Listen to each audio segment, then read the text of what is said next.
De mémoire de pêcheurs, on pouvait autrefois se regarder dans l'Ancobra. Mais aujourd'hui, grise et trouble, chargée en cyanure et en mercure, utilisée pour séparer l'or des sédiments, et ses rives ravagées par l'extraction artisanale sur place, la rivière ne renvoie plus que le triste reflet de l'orpaillage illégal qui mine Benjamin Yankee et son activité. Avant, on trouvait différentes espèces de poissons dans cette rivière. Mais à cause de l'orpaillage illégal qui sévit dans les communautés, l'eau est polluée.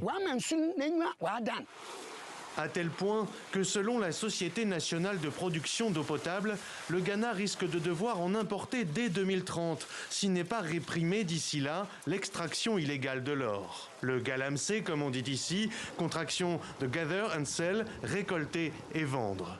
Le gouvernement en a fait une urgence nationale et multiplie les opérations devant les caméras, mais pour de nombreux observateurs, elles sont insuffisantes.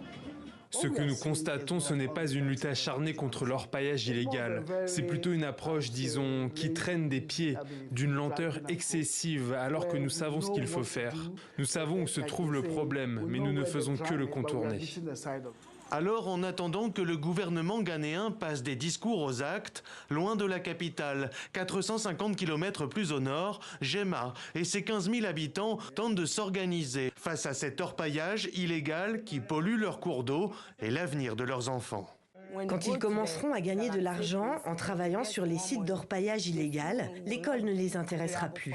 Après, ils resteront à la maison et se drogueront avec du tramadol, par exemple, puisqu'ils auront les moyens d'en acheter. Voilà pourquoi nous sommes contre l'exploitation minière illégale.